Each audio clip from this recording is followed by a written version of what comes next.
The character of Maximus Decimus Meridius in Ridley Scott's film Gladiator has become an iconic figure in popular culture, known for his valor as a general, his tragic fall from grace, and his eventual rise to seek justice. While Maximus is a fictional character, he is widely believed to have been inspired by the real figure of Marcus Nonius Macrinus, a Roman general and politician during the reigns of the emperors Antoninus Pius and Marcus Aurelius. Not much is known about the life of Macrinus, which no doubt gave the film Gladiator a lot to expand on when portraying him on the big screen as Maximus. In addition, Macrinus and Maximus are well known by Marcus Aurelius. However, unlike Maximus, who loses his family and is enslaved, Macrinus enjoys a successful career and died wealthy, highlighting the contrasts between the two figures. This is his story.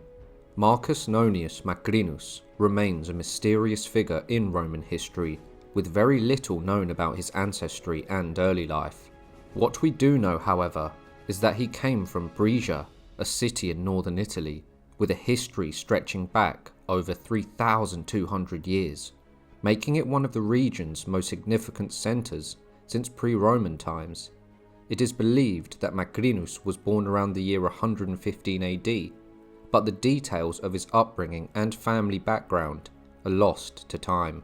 His tomb inscriptions, however, offer a clue that he was from this prosperous and historically rich city. By the year 152 AD, Macrinus had risen to the rank of legatus, a high-ranking officer in the Roman military, akin to a modern-day general. The position of legatus was initially used to delegate power and authority within the Roman army, but it was formalized under Emperor Augustus to designate the commander of a Roman legion. A legatus was often drawn from the ranks of Rome's elite, including consuls and senators, and the position came with substantial wealth and influence, as they were entitled to large shares of the spoils of war after successful campaigns. The allure of this lucrative role made it one of the most prestigious military positions in the empire. Macrinus would command the twinned 14th Legion, which was a legion of the Imperial Roman army, levied by Julius Caesar in 57 BC. The emblem of the legion was a Capricorn, as with many of the legions levied by Caesar. With Macrinus as the commander of such a famed legion, who were historically great in Rome's history, his status was high within the empire. From the years 152 to 154 AD, Macrinus governed Pannonia Inferior, a region of the Roman Empire that encompassed parts of modern-day Hungary, Serbia, Croatia, and Bosnia. Macrinus's command during this period allowed him to amass both wealth and status, particularly under the reign of Emperor Antonius Pius. Pius's rule is often noted for its relative peace, with few military uprisings or incursions disturbing the empire. Macrinus capitalized on this stability, strengthening his position within the military and political elite. In the year 159 AD, Macrinus continued his rise, as he took up the governance of Pannonia Superior, which covered present-day Hungary, Croatia, Austria, Slovakia, and Slovenia. This was yet another prestigious and powerful posting, placing Macrinus at the helm of a significant and wealthy region of the empire. His influence only deepened during this period, further solidifying his reputation. The turning point in his career came in the year 161 AD, when Emperor Antonius Pius passed away, and his adoptive son Marcus Aurelius ascended to the throne. Known as the Philosopher Emperor, Marcus Aurelius would go on to become one of the most revered figures in Roman history, not only for his military prowess, but also for his introspective writings, meditations, which remain the cornerstone of the Stoic philosophy. During Marcus Aurelius's reign, Macrinus and the emperor developed a close relationship. The bond between the military leader and the philosopher emperor would play a significant role in Macrinus's future trajectory, as his career continued to intertwine with the political and military dynamics of the Roman Empire under Marcus Aurelius's rule. During the rule of Emperor Antonius Pius, he maintained a stable and secure reign, largely confined to Italy. Unlike his predecessors, Pius refrained from embarking on large-scale military conquests, choosing instead to delegate much of the empire's military operations to his provincial legates, such as Macrinus. This strategy allowed the emperor to focus on internal stability and governance, while provincial commanders empowered with the autonomy to lead legions handled the defence and the expansion of the empire's borders. Macrinus, among others, would have been at the forefront of Rome's military affairs during this time, commanding legions in various regions, though Pius's reign was notably peaceful, with few military engagements. However, by the time Marcus Aurelius ascended to the throne in the year 161 AD, the peace that had characterized the empire began to unravel. The pressures along the Roman frontier, particularly from the Germanic tribes along the Rhine and the Danube, reached a breaking point.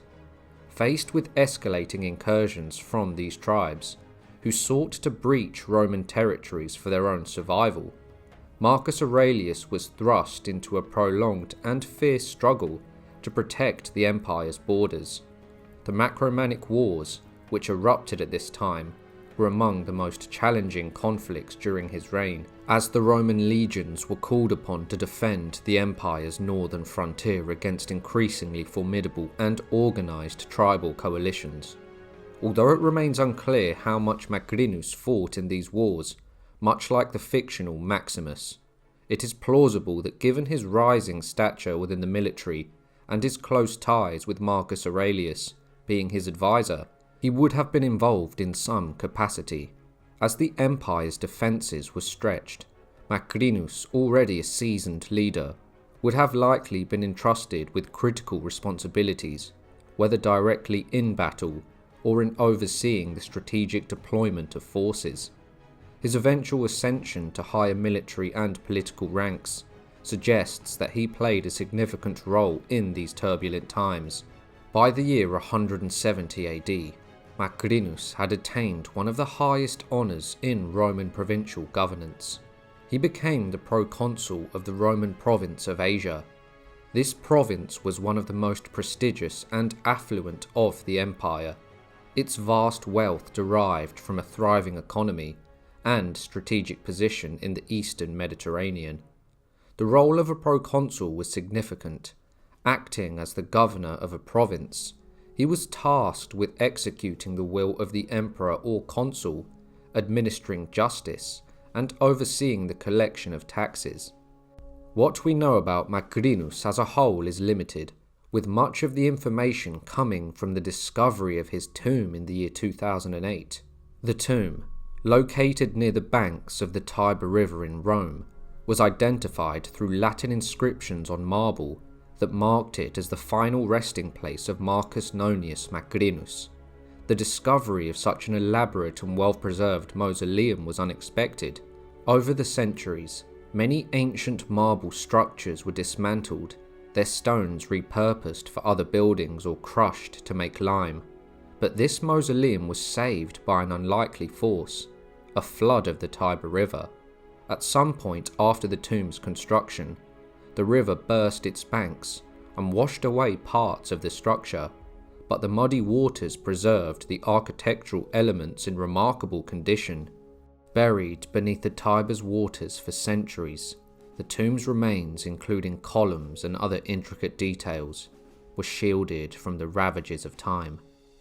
The tomb's remarkable state of preservation stirred excitement among archaeologists, as the possibility of reconstructing the mausoleum seemed within reach. The idea that the tomb could be restored to its original splendour added to the sense of the historical discovery, offering a glimpse into the life and legacy of a man who had once wielded considerable power in the Roman Empire. However, by 2012, the hopes of reconstructing Macrinus's mausoleum were dashed, as Italy severely cut the budget for archaeological projects. The funds needed for restoration were simply unavailable, and worse still, the site can no longer be properly maintained. What remains of this extraordinary discovery is now largely forgotten, the last tangible remnants of the real Maximus, as he may have inspired the character in Gladiator, lie buried in the sands of history, awaiting an uncertain future. I hope you all enjoyed the video. If you did, be sure to like, subscribe and share, and I'll see you all soon for another History Profile.